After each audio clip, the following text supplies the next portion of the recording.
Hello everyone, today in this video we will fight against the advanced character of our world around us, and this time we will talk about some aspects of history. Ancient Latin saying, proverb actually, tells us that history is a teacher of life. Yes. And there are also other sayings conveying to us very similar message. For instance, if you don't study history, you are sentenced to repeat it, and so on and so on, or history repeats itself, or history is making larger and smaller circles, which actually means the same, that from the past we can and we should learn to, as much as possible, avoid really nasty or really sad events to happen again. Of course, in a little bit different circumstances, but it indicates clearly that there are some mechanisms behind human actions and behind entire history that can be extracted from studying past events. And it's actually true. But in recent decades, many pseudo-intellectuals are saying that we cannot learn anything from history, that analogies between current times and the past are really misleading, because now we are so progressive, we have different mentality, we have such beautiful technologies and so on. So analogies are misleading. We can learn nothing from history, only we can just collect some knowledge like one collects stamps. It's not true. It's a bubble of pseudo-intellectuals, and I will tell you how it really is. Misleading analogies are the wrong ones. If we make them well, do we see that these analogies between current times and previous times, or between different periods in the past, are really good, and we can just extract from them some regularities, very clear ones, about human behavior and rules that are behind historical processes. But we have to make a proper analogy. It requires scrupulous study and really tedious work, and also it requires thinking without stupid bias, mainly nowadays motivated by stupid ideologies. And once we do it, we see that properly done historical analogies are not misleading. The analogy I would like to mention today is that Western countries, like Western Europe, large part of United States, especially eastern and western coast, plus Canada, and especially majority of nowadays academia, is falling into another ideological pitfall. This time it is a neo-Marxism bubble, originated from Frankfurt School of Marxism. Adorno, Hackerheim, Marcuse, Magnus Hirschfeld from the Institute of Sexuality.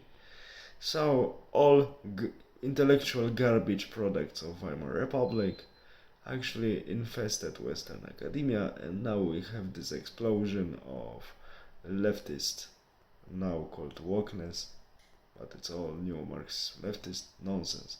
Also plus this ecological, pseudo-ecological bullshit.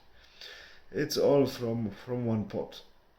And now we see that West actually, especially humanities, biology, like it was in the Soviet Union in 20s, 30s and 40s with Wysenko and Michurin, when Mendelian genetics and many achievements of Western historiography for long, for instance, in Soviet Union, were completely rejected.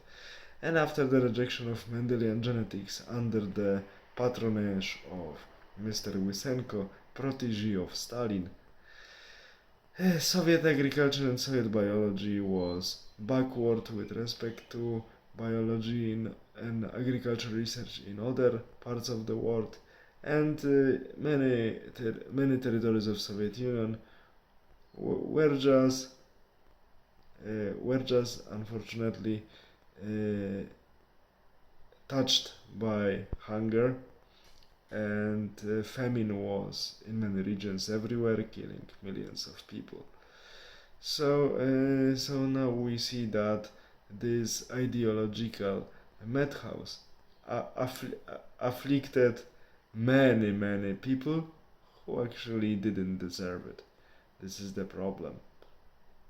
And we should also know that the same, most likely, especially for academia. But now we see also Dutch farmers and their protests against modern neo-Marxist collectivization of the farmlands and so on.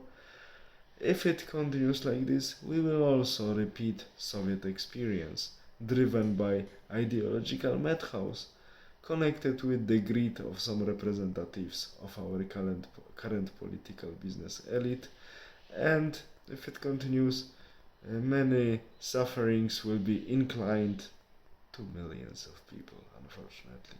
This analogy clearly shows that following blindly completely disconnected ideas that do not work, I really cannot understand why so many intellectualists follow each version of Marxism so blindly, because history teaches us clearly another analogy to the past, that none of the versions of Marxism can work because it's completely unrealistic uh, ideology based on unrealistic assumptions, completely disconnected with reality, and we cannot implement it without that disaster. But we see people refuse to learn from the history of the past, like the most recent example of country which completely collapsed with leftist ideology is Venezuela. If they refuse to learn from history, we need to repeat it. I hope it will not happen this time, but we are really close. And we see all of this equity, equality, gender, different critical or pseudo-critical theories of anything. It's another equivalent of Wysenkism and Michurism from Soviet Union.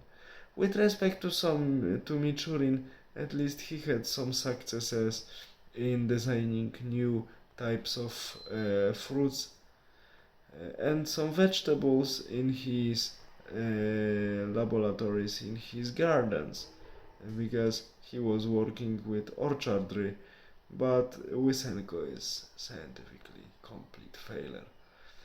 So maybe Michurin was a good practitioner in the 20s, 30s Soviet Union, but as a theoretical scientist, he was also spreading bullshit, especially his theory that one plant is mentor for other plants if we are doing grafting, and the plant that was grafted to another is being mentored by other plants. It's completely nonsense, but we see that ideologically they were pressed to refuse Mendelian genetics, and they had to find another pseudo explanations that were not true.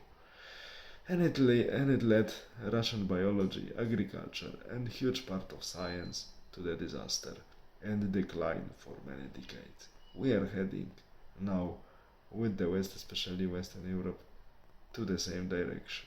We will see how it will end.